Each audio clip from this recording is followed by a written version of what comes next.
Good morning class 7th। आज हम chapter 3 Sanskrit second में चैप्टर 3 संधि पढ़ेंगे। देखो संधि क्या होता है। संधि दो शब्दों के मेल को संधि कहते हैं। दो वर्णों के मेल को क्या कहते हैं? संधि कहते हैं। संधि शब्द का शाब्दिक अर्थ है मेल। मेल होना ही क्या है? संधि है।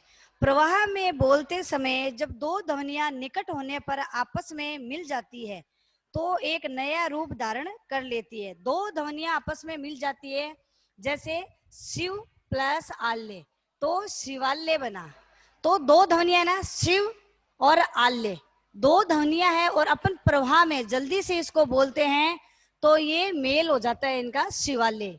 या तो अपन बोलेंगे शिव आल्य और अपन एक साथ प्रवाह में बोलते हैं शिवाल्य, तो इनको क्या कहते हैं? दोनों को मिला दिया तो संधि हो जाती है। पहले शब्द की अंतिम ध्वनि, पहले शब्द की अंतिम ध्वनि और बाद शब्द की प्रथम ध्वनि में परस्पर विकार संबंधी प्रक्रिया आ जाती है। विकार हो जाता है, ठीक है। विकार होती है ध्वनियों के, इसी रूप को क्या कहते हैं? संधि कहते हैं। जैसे शिवालय, भानुदे, भानु प्लस उदय तो भानुदे। विच्छेद का अपन करेंगे यहाँ संधि विच्छेद। संधि का अर्थ होता है मेल, विच्छेद का अलग करना, ठीक है ना। संधि का अर्थ होता है मेल मिलाना और विच्छेद का अर्थ होता है अलग करना। यदा द्यो वर्णयो मेलनम भवति तदा तयो मध्ये विकार जायते।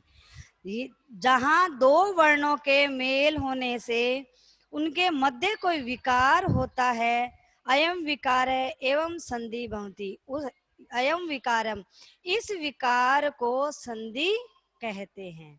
दो वर्णों के मेल होने पर उनके बीच में कोई विकार उत्पन्न होता है, उसे संधि कहते हैं। जैसे ए प्लस ए तो क्या हुआ? आ। ए प्लस ए और ए ये क्या है? हस्व है ना, हस्व। ये दोनों मिलके क्या हो जाते हैं? दीर्घ हो जाता है आ। दोनों मिलके दीर्घ हो जाता है आ, तो ये क्या है? आपकी दीर्घ संधि है, ठीक है। अब संधि नाम भेदा, संधि के भेद। संधि के कितने भेद होते हैं? 3। संधि के कितने भेद है? 3। कौन कौन से? एक है स्वर संधि, सेकंड व्यंजन संधि एंड थर्ड है विसर्ग संधि। स्वर संधि का उदाहरण देखो, शिव प्लस आल्य। शिव लास्ट वर्ड क्या है? ए प्लस आ। ए प्लस आ मिलके क्या हो गया? आ। हमेशा दीर्घ ही बनता है, हस्व नहीं बनता। ए प्लस आ तो क्या बना? शिवालय। शिव प्लस आल्य शिवालय। सेकंड है व्यंजन संधि। देखो व्यंजन पढ़ेंगे तब जगत प्लस ईश। एग्जाम्पल देखो, जगत प्लस ईश, इसमें जगदीश जो तय है प्रथम वर्ण है तय वर्ग का। इसका जब हम करेंगे तो इसका 3rd नंबर आ जाएगा। तय का तीसरा क्या होता है? दय, तब क्या हो गया? जगदीश और ई की मात्रा उस पर चल गई जगदीश। ये है व्यंजन संधि का उदाहरण। थर्ड है विसर्ग संधि। विसर्ग आप जानते हो अयोग है, दो बिंदी को विसर्ग कहते हैं। देखो मन है प्लस हर है, मन है प्लस हर है, जो ये विसर्ग है ये ओ की मात्रा में बदल गया। क्या लिखा अपन ने? मनोहर, और ये विसर्ग लग गया। अब क्या संधि के भेद कितने बताए आपको? संधि के 3 भेद है, स्वर संधि, व्यंजन संधि और विसर्ग संधि। अब फर्स्ट कौन सी है? स्वर संधि। फर्स्ट क्या है? स्वर संधि। अब स्वर संधि के भी अपने भेद होते हैं। फर्स्ट है स्वर संधि। अब स्वर संधि कितने प्रकार की होती है? स्वर संधि होती है 5 प्रकार की। स्वर संधि 5 प्रकार की। स्वर को पांच प्रकार में उसने, देखो संस्कृत में संधि के क्या बताए? 6 भेद बता दिए। कौन कौन से? 6 भेद है। देखो प्रथम है स्वर संधि, क्या है? दीर्घ संधि। एक अश्व और दीर्घ आप पढ़ के आए हो, जो बड़ी मात्राएं होती है मात्रा को हम दीर्घ कहते हैं, जैसे दीर्घ संधि। फिर गुण संधि, वृद्धि संधि, यण संधि, अयादि संधि एंड पूर्व रूप संधि, जो पहले का रूप है वो संधि। अब दीर्घ संधि क्या होती है? देखो दीर्घ संधि जैसे ए प्लस आ, ए प्लस ए तो क्या बन गया? दीर्घ संधि। ए प्लस ए तो आ। आप पहले अपन उदाहरण पढ़ेंगे दीर्घ संधि के। दीर्घ में ए प्लस ए मिलके भी, देखो दीर्घ संधि के क्या एग्जांपल है? देखो A plus A is equal to आ। अगर ए है प्रथम में और द्वितीय में भी ए है तो आपका उच्चारण क्या आएगा? आ आएगा। ये दीर्घ संधि का है। दीर्घ मतलब बड़ा, आपको बताया था बड़ा, लास्ट में क्या? आ आएगी बड़ी में। और ए प्लस आ है तो भी आ, और आ प्लस ए है तब भी आ, और आ प्लस आ है तब भी आ। जब अपन संधि करेंगे तब आएगा। देखो इसके उदाहरण देखो, ए है ना, देखो परम प्लस अर्थ है। परम प्लस अर्थ है का क्या होता है? परमार्थ है। आप देखो ये परम, ये क्या है? परम ए, और अर्थ का क्या है? ए। पहले बताया था कि प्रथम शब्द का अंतिम और दूसरे शब्द का प्रथम, तो इसका अंतिम में उच्चारण क्या रहा है? ए, और इसका क्या रहा है? तो ए प्लस ए क्या बनेगा? आ। तो यहाँ देखो परमार्थ। और अगर ए प्लस आ करा, ए प्लस आ करा तब भी आ हुआ, तो देखो ए पुस्तक, कै में ए पुस्तक प्लस आल्य, ये आ तो आल्य, तो क्या बनेगा? पुस्तकालय। पुस्तक का आ गया काल्य, पुस्तकालय। थर्ड देखो आ प्लस ए करो, आ प्लस ए तब भी आ आएगा उच्चारण। देखो आ, ये संधि विच्छेद कर रहे हैं अपन। देखो आ तो विद्या आ गया, ये उच्चारण क्या है? अब आ, और लास्ट का क्या रहा? ए। विद्या प्लस अर्थी, अपन को क्या लाना है? आ का उच्चारण लाना है, तो अपन क्या करेंगे? विद्या, विद्यार्थी।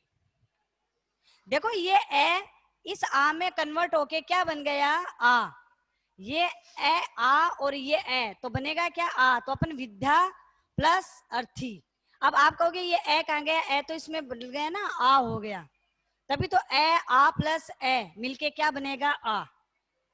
देखो दया प्लस आनंद, यहाँ क्या है? आ प्लस आ में आ मिल गया, वो उच्चारण किसका देगा? आ का।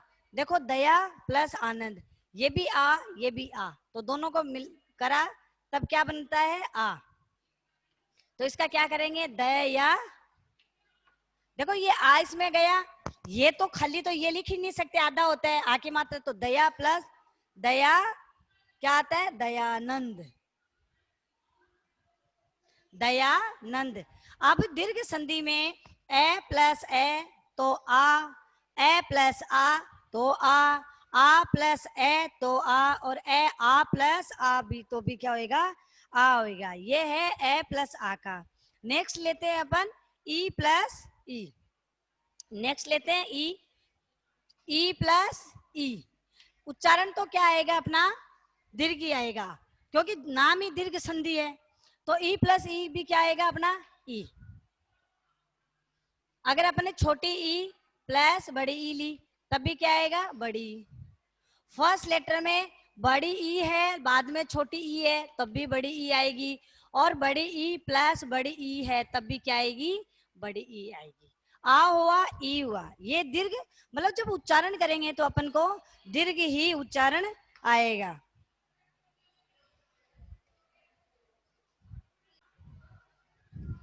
देखो ई प्लस ई इज इक्वल टू ई, ई प्लस ई इज इक्वल टू ई। मुनि, देखो मुनि प्लस इंद्र, मुनि नए में कौन सी मात्रा है? ई छोटी, और इंद्र में भी छोटी, दोनों मिलके कौन सी बनेगी अपनी? ये फॉर्मूले हैं, फॉर्मूले ही आपको याद करना है। E plus is equal to बड़ी, दीर्घ है तो लास्ट में बड़ी आएगी। देखो मुनि प्लस इंद्र, आपको पता है यहाँ अपन क्या साउंड आ रहा है? बड़ी का, तो अपन क्या करें? मुनिंद्र, मुनि प्लस इंद्र है मुनिंद्र है, तो मुनि, नी में कौन सी? बड़ी, मुनिंद्र, मुनिंद्र। देखो नी बड़ी आ गई, क्यों? यहाँ अपन जब इसका संधि विच्छेद करेंगे संधि तब क्या आएगा? बड़ी की मात्रा। वही किया था, A plus A is equal to क्या आया था? आ। फिर है ई प्लस ई, क्या आया, बड़ी। देखो ई प्लस ई इज इक्वल टू ई, तो अपने पास है गिरी, री में कौन सी मात्रा, पहाड़ है गिरी मतलब, री में कौन सी मात्रा, ई, छोटी, प्लस ईश में बड़ी, देखो बड़ी है, कौन सा बनेगा अपने पास, बड़ा। तो ये गी री गिरीश है। देखो बड़ी E plus is equal to बड़ी। देखो दी में कौन सा, नदी प्लस इंद्र, दी में बड़ी है, फिर छोटी मात्रा इंद्र में है, दोनों मिलके दीर्घ हो जाएंगे, क्या बनेगा, नदीश, नदींद्र, नदींद्र। ये ई है ना मात्रा, और ये बड़ी मात्रा है, ये इसके बड़ी ई की मात्रा लग गई।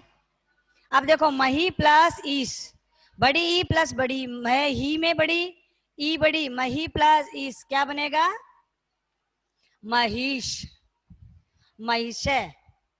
तो ए और अपन ने ई, ए प्लस आ और ई दोनों को पढ़ा, फिर अपना नेक्स्ट आएगा ऊ, फिर री। तो दीर्घ संधि सबसे बड़ी है, लेकिन उसका लास्ट में क्या होता है, बड़ी हो जाती है, ये लास्ट में क्या है, बड़ी हो जाती है। संधि जब अपन करते हैं, संधि करते हैं तब क्या हो जाता है, ये तो है संधि विच्छेद, ये तो है संधि विच्छेद, ये अपन ने कर ली संधि, मेल, दो वर्णों के मेल को संधि कहते हैं। विच्छेद मतलब अलग अलग, विच्छेद है ना, नदी प्लस इंद्र, ये अलग अलग करा, ये विच्छेद है, और ये नदी इंद्र लिखा, ये अपने क्या है, संधि है। तो आज अपन गुण दीर्घ संधि पढ़ेंगे, और कल अपन गुण संधि पढ़ेंगे। Bye, end the session, have a nice day. Same to you, ma'am. Bye, ma'am.